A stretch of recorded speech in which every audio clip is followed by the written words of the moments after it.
Hey everyone, Evan Kirstel on Monday. Happy Monday. My condolences. We're suffering through Monday again, but we have a great guest and a great conversation today. Keith Townsend, one of my favorite followers and personalities on social media in the tech space. Keith, how are you? Pretty good in yourself.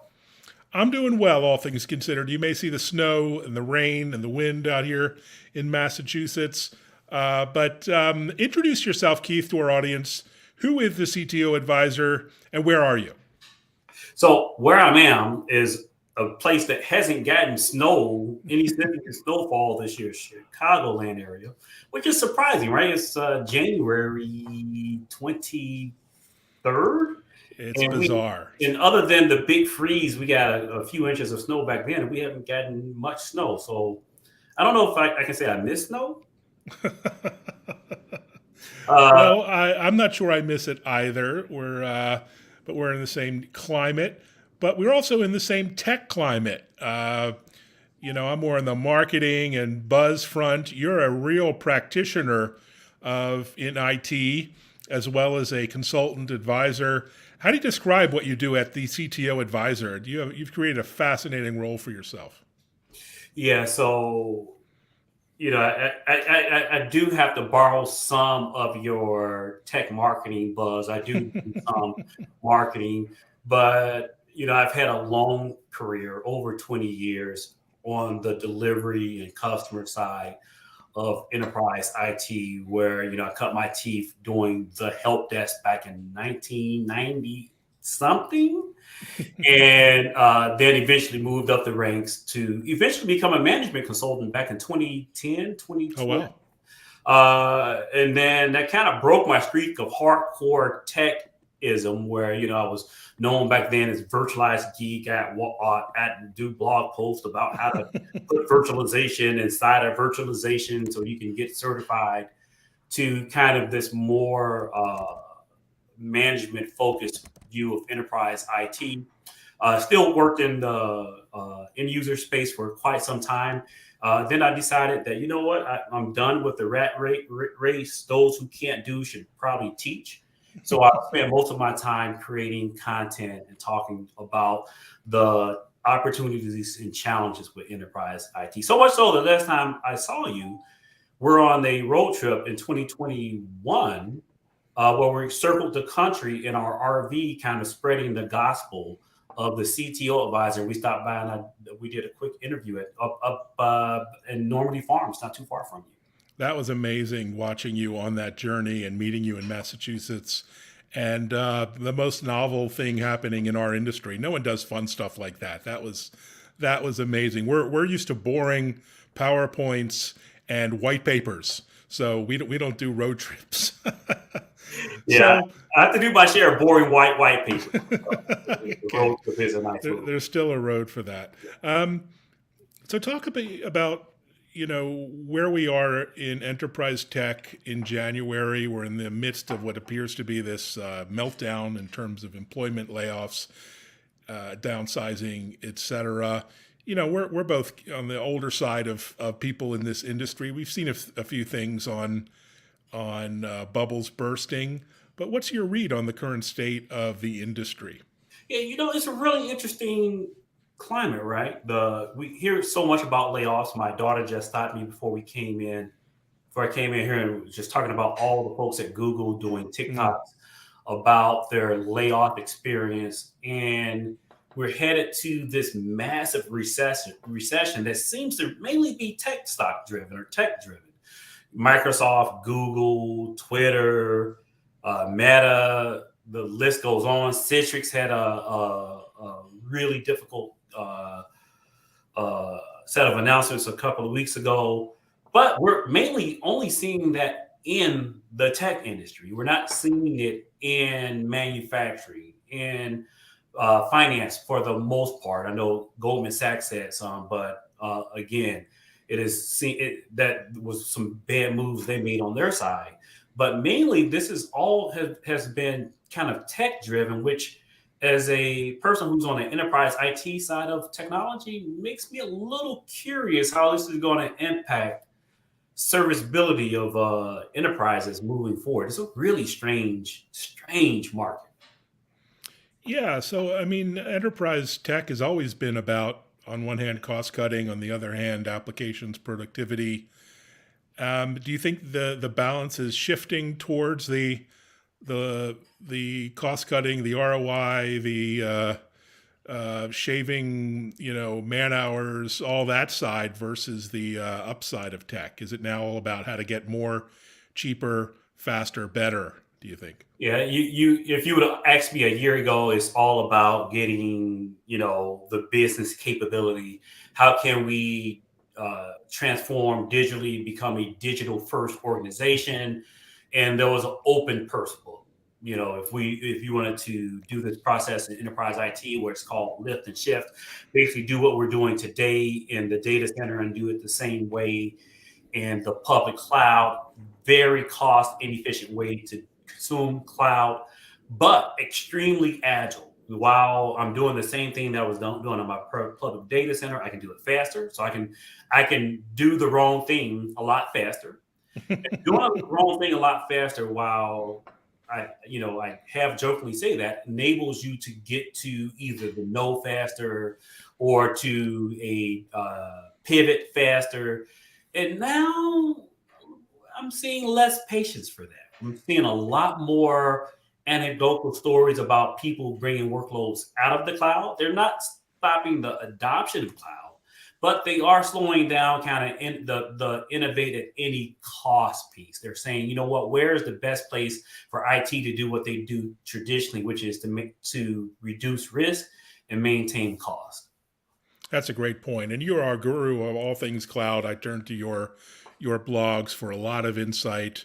I mean, here's just a picture of your blog page. Do you blog every day? Because it's almost daily or a few times a week. I see a new update. Yeah, It's so I pretty do. impressive. So I have two. I try and service two audiences. And as a marketer, Yeah. you'll appreciate the whole when you try and talk to two different audiences. Like executives, they don't want to be talked to every day. Like they don't want data every day, and they want full thought. So the webpage, thectoadvisor.com/blog, is the well thought out stuff, the stuff that if you want to say, what does the CTO advisor as an organization feel about machine learning on AWS? That's where you go to get that full out thought. Then for my audience who just can't get enough of my opinionating, we have a couple of different channels. We have a Substack. We have AWSeveryday.com where we go every day, every day of the week or weekday. I'll go in and I'll do a simple explainer of a new AWS product. So I create a lot of content. You do. You're pretty prolific. So, what would you advise folks who are, in an organization that might be hit with layoffs, or someone who's aspiring to be like you, a personal brand, an independent thought leader? Although you do have Mrs. CTO too, so you're not completely I'm independent. not completely Yeah. alone, and I have a ton of folks behind me supporting me. That's Which great. is, But I think, what would you advise? What would you advise folks who want to toe in the water in this world of content creation, blogging, YouTubing, et cetera? Again, in a B2B context. yeah. So I experienced a layoff back in 2019.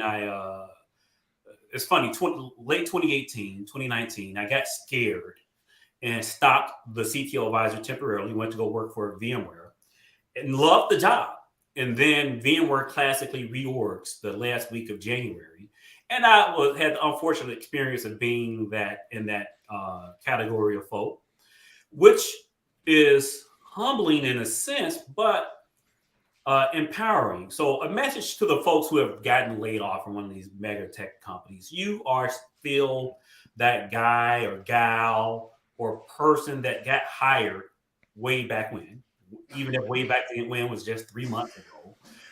You're still that insanely gifted person, and I used it as an opportunity to create a job that didn't exist back then. Kind of the height of being a influencer in the B2B space was to go work for one of these companies directly.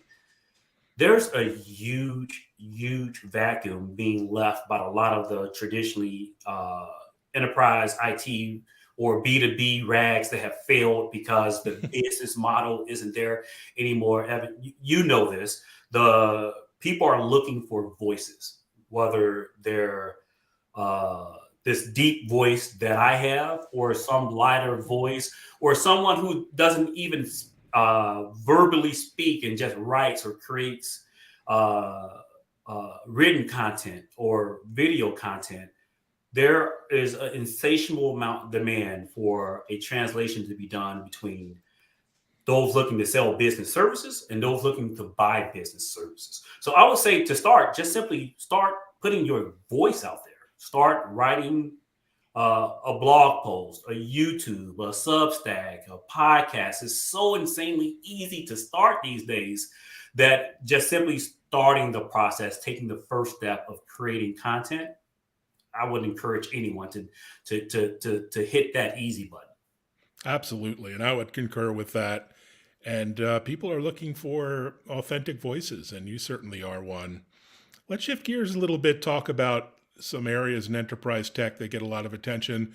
What would you say the most overhyped buzzword slash technology trend in the enterprise is for 2023? Anything that really is the bubble has truly burst in the business tech world? Yeah, I think we've gotten past the blockchain. I think it's safe to say the blockchain is so 2021 and early 2022. I think we've kind of examined it and said there is a use case for the blockchain, but more than likely that's not going to be in the enterprise at mass. There's already solutions, especially databases, that do what that add the value that the blockchain has added. I think kind of a tangent topic is crypto.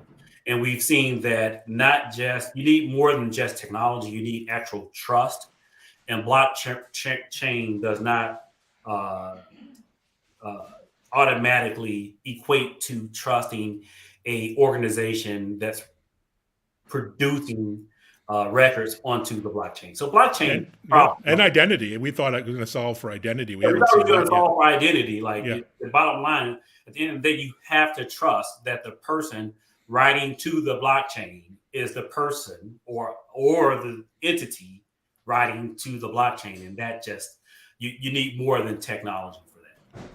Now, my I guess my number one would be AR VR in the Mm. enterprise. I've been so excited for it to come, and it has in very niche areas, in operating theaters and oil rigs. There's some utility, but I just saw sadly Microsoft laid off their entire Hololens AR That is a surprise. I organization. didn't look at the details of the layoffs. Wow. That was a report. What say you though? Do you see a practical requirement these days?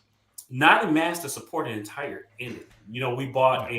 a VR unit, a Meta VR unit to test internally back in 2021, and many of the same challenges with virtual events and virtual meeting space extend out to the VR space. One of which is, do I trust the group running kind of the lead in VR, AR, or specifically VR? Do I trust Facebook and Meta to organize and keep my meetings, and is that the platform that I'm going to have a virtual event or a virtual meeting with?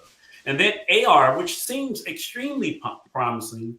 Like, how would we love all, especially me and you? How would we would love to be I don't know what was the term, Google holes or the Google Glass. Uh, Yeah. I don't think I'm going to have any meetings in VR in 2023, Yeah, I'm not despite. gonna have any meetings in VR in 2023, and I think AR, while again promising like medical procedures, very niche areas, the average worker is not going to have. And you think about the solutions; these things are best suited for when there's centralized resources they can be shared out. So I can go to an AR room and a AR conference room or a VR meeting room space at work. We're not about to send tens of thousands of AR units out to every employee. Absolutely not. Well, let's get off the negative rant and talk about what is on fire in enterprise tech. I think you would agree, edge computing, you talk a lot about it, is here to stay. and there's so many exciting advancements here. And you're basically a data center on wheels, right? I'm basically a data center on wheels, and I think this edge. I think edge, the edge use case. And let's define edge. It's the ability to push centralized administration of compute all the way out to the edge. So think about if I could have a cloud-like experience, but for all of my edge devices. I'm a wind farm energy producer, and I have wind farms spread across all of the US, and I'm expanding out to Europe, and I want to get the data off those wind farms to control which windmills are on and which ones are off, the time, etc. I want to run that data at the edge, but I don't want to send human beings out to calibrate the systems. And as my landscape gets larger and larger, I want to centrally manage that. That is a great example of edge. And that capability is maturing more and more. And that idea that I can centrally manage it, I can farm it, farm out the edge. I can now put applications on top of that. With that, using that infrastructure, I can sell that to third parties who can collect data and then sell that data to other industries. It is really, really exciting times for edge technologies. And that's on the extreme end. And we talked to a tomato plant grower that has IoT devices on every tomato plant in their 200-acre greenhouse. And they Wow. went to the tomato plant, determine how much nutrients, water, and sunlight each plant should get, and whether or not you should cut off a vine to get better production. Amazing Wow. times. Incredible. Absolutely incredible. You also talk a lot about AI and ML, particularly cloud delivered, on platforms like AWS. And clearly, this is going to be the year of AI, right? I mean, ChatGPT has woken up the mass market in terms of the possibilities there. What say you? Yeah, I think if we divide it into two different areas, kind of chat GTP, which is heavy in the news, I've used it tremendously in the past 2 weeks that I discovered that this is actually a useful tool. If Mm. you think about it, it pushes data analytics and data uh, capabilities all the way down to the practical business user. I I've used it to write a couple of blog posts. Yeah, me too. I've taken one of my short AWS everyday tweets or blog posts and said, "Hey, extend this to an entire blog post." I then went and rewrote about 85% of it, but it was a great conversation starter. It's a great way if you look at a blank page, say, "How do I need something to say no to in edit?" Tremendous tool up to like the business value, how people are getting value out of ML and AI. One of the many examples that I've seen out in the field is for one of which is a biofarmer who has an explosive drug, just extremely popular drug, so much so that they cannot effectively meet the need of every person needing to talk to a nurse. So Mm, they use AI and ML to triage who mm. gets priority and which nurses should reach out to what patients. And then that algorithm constantly feeds upon itself and improves, which brings up the efficacy of the drug, which is super important. The people who need this drug are actually taking it. And then from a profit perspective, the biopharma is getting the increased sales because people are actually using this life-changing drug. Wow. Tech for good. Well, that's always a good, uplifting story in days of pretty bad news.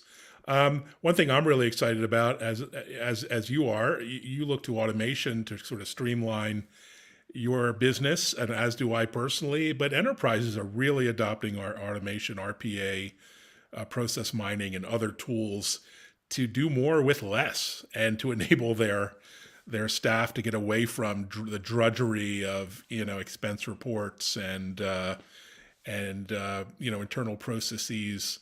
See people like UiPath everywhere now, almost every industry. Are you seeing that a lot in your business as well as in the data center for provisioning and automation of the cloud? Yeah, so if you think about the ask, and I like to tell people this all the time that the cloud is not going to replace the data center, just like Kubernetes isn't going to replace the cloud. We're going to have all of it. You're going to have deck alpha cell systems from 30 years ago. You're going to have the stuff that you did in your data center 20 years ago. You're going to have the stuff that you did there 10 years ago today. And all of that stuff is going to be there 10 years from now in some form or factor. And you're going to have the same amount of staff. Your staffing budget isn't going to grow. We are not AWS. We can't maintain 238 distinctive products within our environment and continue to grow staff because we're getting revenues from doing IT. Very few firms get revenue from the business of IT. So we have to ask, how can we do more with the same or just a little bit more people? And automation has to be the solution.